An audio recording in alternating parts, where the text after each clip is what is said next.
Good day mga Lods. Nung nakaraan, tinalakay po natin yung someone, something, somewhere, at saka someday. Ngayon naman, ang tatalakayin po natin ay useo grammar. Ito po ay imperative mga Lodi. It is used to give command, nagkukuman, nag-i-instruct, nagbibigay ng instruction, or nagre-request. Okay? Conjugation. Verb stem ending vowel, ang idadagdag po natin ay seyo. Seyo. For example, kada, to go. Tanggalin po natin yung da, maiiwan na lang ay verb stem. Ka, ito siya. Dahil nagtatapos po siya sa vowel, ano ang idadagdag natin? Seyo. So, ka plus seyo equals kaseyo. In English, please go.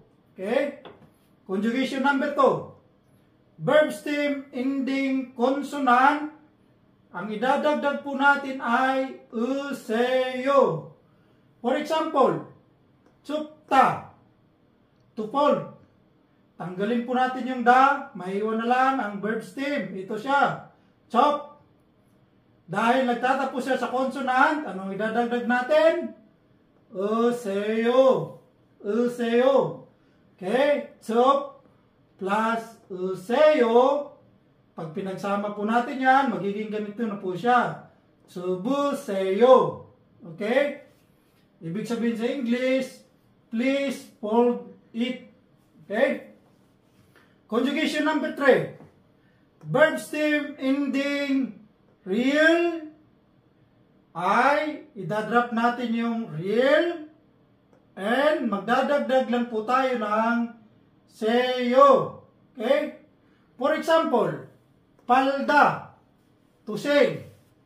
Tanggalin natin yung da, maiwan na lang yung verb stem, pal. Ito siya. Ano ang role natin? Kapag nagtatapos sa real, drop real and add seyo. So, tanggalin po natin yung real. Magiging ganito na po siya. Pa. Plus, dagdag tayo ng seyo. Equals, magiging ganito na po siya. Paseyo. Paseyo. Please seal it. Okay? Umako naman po tayo sa example sentences.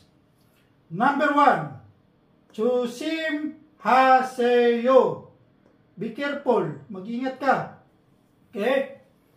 Chosim haseyo. Chosim haseyo. Example number 2. Igo chohante paseyo. Please seal this to me. Bintan nyo lang sa akin to. Okay? In Korean, igo chohante paseyo. Igo chohante paseyo. Number 3, 공부하세요. Please study or do your studies. Mag-aaral po kayo. In Korean, 공부하세요. 공부하세요. Okay? Example number 4. 빨리 일하세요. Work fast. Bilisan niyo pong magtrabaho. In Korean, 빨리 일하세요. Pero dito po, sa ibang kumpanya, maririnig nyo po kapag nandito na po kayo sa Korea, ang maririnig nyo po ay pali-pali, pali-pali, hey, o bilisan mo, hurry up. Okay, bilisan mo magtrabaho. Yan po yung madalas naririnig dito. Hindi naman po lahat mga Lodi. Okay, meron ding mga ilang kumpanya na ganun po yung sinasabi, pali-pali. Okay, example number 5. 책을 읽으세요. Please read the book. Pakibasa po yung aklat. In Korean, 책을 읽으세요. 책을 읽으세요. Okay? Example number 6. 잘 들으세요. Listen carefully. Makinig ka pong mabuti. In Korean, 잘 들으세요. 잘 들으세요. Okay? Number 7.